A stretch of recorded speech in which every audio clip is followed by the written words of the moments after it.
Sandy's here. Are we bewitched today? Oh my. We've got a lot of different aspects about witches through time to talk about. And this is my bee, and isn't she pretty? With her witch's hat and her witch's broom. And I'm going to start by talking about witches' hats and what the meaning is of them. Witches' hats date back 4,000 years. Started in China, believe it or not. They were designed to draw attention, and they were a badge of distinction for priests and others with elevated positions. They were conical hats, and the conical hats were worn by people that had committed crimes as well. That was another period. They were found on mummified remains. I just have a crown on right now, but I have my witch's hat here. The powers of the semi-precious stones were also added to the witches group, and we will talk to them now in a little bit about the stones. So the witch's hat, that's where they came from. Now, something very interesting about the beginning of witches was the witchcraft definition, is there is no religious component in that. It's a natural connection to the world around them. The Wicca definition is religion with beliefs, the belief in worship, season cycles, nature, male and female duality, and old ideas for the new world. Magic is part of Wicca, important to both the male and female. It was used for the good, and it's used for the good today. So it's gotten a bad name with thinking that witchcraft is always negative. It is a natural connection to your environment and using God's gifts and Gaia, Earth's gifts, for the better. The definition of a cult, and I know you've heard all these names and you always get negative things about them, are not negative unless you have made it negative.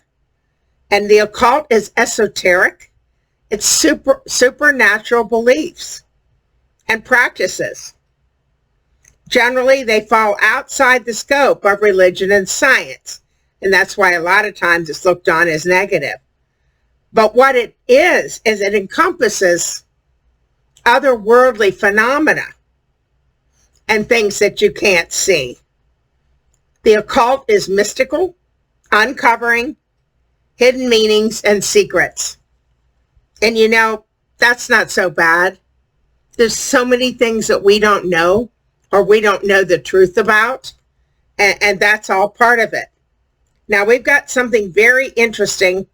I'm going to talk about the witch's broom. Oop, it's on this side. The witch's broom. The witch's broom is something else. It's, yeah, can be X-rated, but we will try to do the best that we can. Years in the past, in the 1400s, witches would use natural substances from gardens that they grew, and they mixed them up, and that's probably where the name potion comes from. And these parts of the plants mixed into their own potion, and they made them into either things to drink or ointments. Where it has to do with the broomstick is an ointment to lubricate the broomstick. And the crazy part is they did this with medicines, we'll put it that way, or herbs that were really hallucinogenics, and they could be absorbed through the sweat glands and mucous membranes. It was the main route for administration, more than, it was administered that way more than anything that would be taken oral. And so that's exactly how they did it. They would basically ride the broom, And that's pretty much what that was about. And the reason why the witches always looked like they were flying on the broom is because these ointments were hallucinogenic and made the individual people, feel like they're flying. And they got that reputation about that. But this goes way back in time. And they actually conjured up their own stuff. That's what the conjuring really is about. And it's almost a little bit on the X-rated side. The brooms also meant superstition. It's called a bosom, B-E-S-O-M, or besom, and it was made of twisted branches and things like that, bushes that were tied together to some kind of a handle or a pole. And they considered different things about using the broom, which was superstitious, of course, to be something else, you know. So here they are. It was considered unlucky to sweep dust out of the door after nightfall. That's what these bushes things that they made, sticks. Another one, never sweep on New Year's Day, or you will sweep away all your luck for the coming year. If a visitor is overstaying their welcome with you, stand the broom up behind the door where this visitor is most entertained, or most of the time spending time in there. And prevent return of undesirable guests by sweeping the room right after they leave and depart your residence, so they don't come back. Oh my God. Prevent the return. The next one is keep a broom by the front door to keep out your negativity. Now, in feng shui and some other things, you put your broom upside down outside the door to protect your home.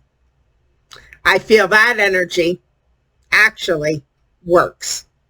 It's all about energy. It's putting the broom upside down.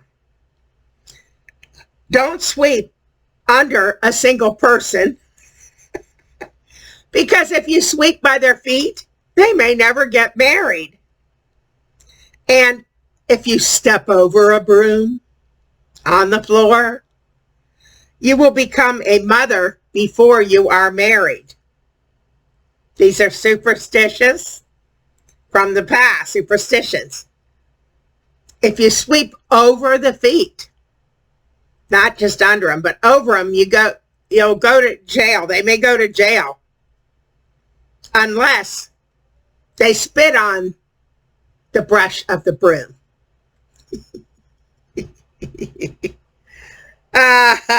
It could bring ruin by 3 days if this occurs, and you dip your broom in.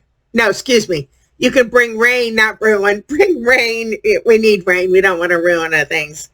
Bring rain in 3 days. This is so funny. I can't hardly make. Dip the broom in the bucket of water and into the dry fern, then shake it out. So what the bucket of water has is they had some dry fern mixed into it. And they felt that it would bring rain if you dip, this is the way I'm getting it, the broom into the bucket and then shake it on the side, you know. And that would absolutely help bring rain. I know other ways to bring rain, but we won't get into that today, and to talk to the weather people on the other side. Okay, now, modern day witches are associated with the Wicca. And I have a lot more on witches to talk about. And the modern day witches are magical rituals, spells, spiritual connections, psychic mediums, tarot readers, lighting candles, meditation, yoga, incense, smudging of sage, crystals, and dream analysis.